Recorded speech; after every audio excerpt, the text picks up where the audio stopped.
warahmatullahi wabarakatuh. Salam sejahtera bagi kita semua. Salam Om Swastiastu, Namo Buddhaya, salam kebajikan. Yang terhormat kepada Bapak dosen pengampu mata kuliah Profesor Dwi Atmono MPD MSI, yang terhormat kepada Bapak Syarifudin Bahar SPD MAB, dan teman-teman yang saya banggakan. Pada video kali ini, kami dari kelompok 9 ingin memaparkan materi tentang kepemimpinan dan budaya mutu di sekolah. Sebelum kita ke materi yang pertama, kita harus mengenal dulu apa itu kepemimpinan dan budaya mutu.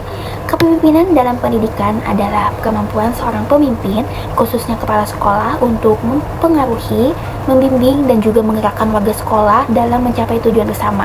Pemimpin tidak hanya mengurus administrasi, tetapi juga harus visioner, motivator, dan juga fasilitator.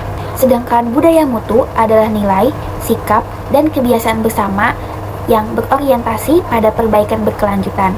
Jika kepemimpinan dan budaya mutu berinteraksi, maka akan tercipta lingkungan sekolah yang kondusif dan mendukung peningkatan kualitas pendidikan secara berkesinambungan. Selanjutnya adalah konsep dasar kepemimpinan pendidikan. Kepemimpinan merupakan kemampuan seseorang untuk mempengaruhi, membimbing, mengarahkan, dan menggerakkan orang lain agar mau bekerja mencapai tujuan bersama. Oke, di sini saya akan menjelaskan pemaparan materi terkait jenis dan gaya kepemimpinan di sekolah. Berdasarkan isi materi yang kami ambil, yaitu ada transformasional, yaitu pemimpin yang menginspirasi dan memberikan dampak positif atau perubahan positif. Nah, yang kedua ada instruksional. Instruksional di sini adalah fokus pada peningkatan pembelajaran dan prestasi siswa. Lalu yang ketiga ada konstruktivis. Konstruktivis di sini adalah memberi ruang untuk membangun pengetahuan melalui pengalaman. Pemimpinan di sekolah tidak bersifat tunggal. Seorang pemimpin harus mampu menyesuaikan gaya kepemimpinannya itu dengan situasi, kebutuhan, serta tujuan pendidikan sehingga dapat mendukung terciptanya budaya mutu di sekolah. Pendidikan yang bermutu adalah fondasi untuk membangun peradaban bangsa. Mutu ini tidak hanya dapat dilihat dari nilai akademik, tetapi juga membentuk karakter dan keterampilan siswa yang relevan dengan tantangan global. Di antara banyak faktor penentu, kepemimpinan memegang peran sentral dan krusial. Kepemimpinan yang kuat, visioner, dan efektif mampu menggerakkan semua sumber daya untuk mencapai tujuan bersama.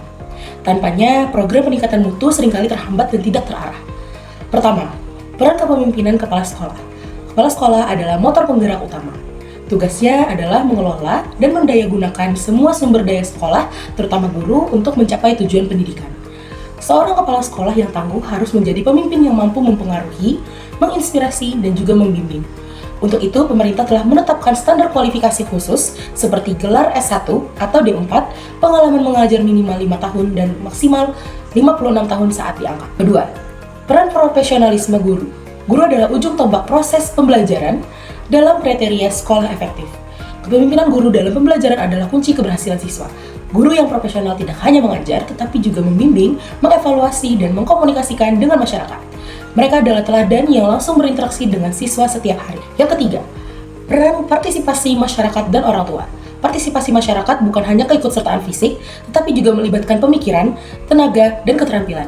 Sekolah perlu aktif menjalin komunikasi yang efektif, melibatkan masyarakat dalam programnya, dan memberdayakan dewan sekolah. Ketika masyarakat dan orang tua terlibat dalam merencanakan dan melaksanakan dan juga mengawasi mutu pendidikan dapat dioptimalkan. Kesimpulannya, seseorang pemimpin pendidikan yang harus mampu menyatukan visi, menginspirasi guru, dan memberdayakan masyarakat dengan integritas, ketekunan, dan kerjasama tim. Peningkatan mutu pendidikan yang berkelanjutan dapat dicapai untuk menciptakan lulusan yang unggul dan memuaskan semua pihak. Strategi membangun budaya mutu di sekolah. Yang pertama ada komitmen pimpinan. Pimpinan seperti kepala sekolah harus menjadi contoh dan penggerak utama. Langkah yang dapat diambil adalah aktif terlibat dalam setiap kegiatan dan mengambil peran langsung, bukan hanya menyuruh. Yang kedua ada visi dan misi. Bersama visi dan misi sekolah, itu adalah kompas yang harus dipahami dan dimiliki oleh semua warga sekolah.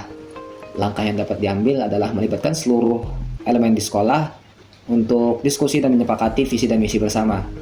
Yang ketiga adalah pemberdayaan guru. Guru adalah ujung tombak mutu pendidikan. Fokus pada pengembangan profesionalisme.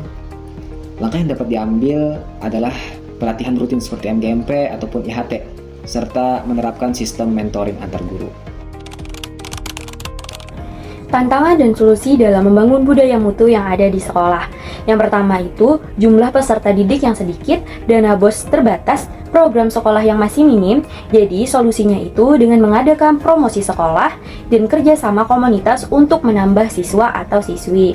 Yang kedua, rendahnya partisipasi orang tua. Orang tua itu sibuk, kurang perhatian terhadap anak, jadi solusinya itu dengan mengadakan komunikasi yang intensif dari pihak sekolah terhadap orang tua dengan melakukan rapat, sosialisasi, dan parenting. Yang ketiga, pemanfaatan teknologi masih belum optimal. Guru itu masih kurang kompeten dalam mengintegrasikan IT, jadi solusinya mengadakan pelatihan TPACK agar pembelajaran berbasis digital bisa lebih maksimal.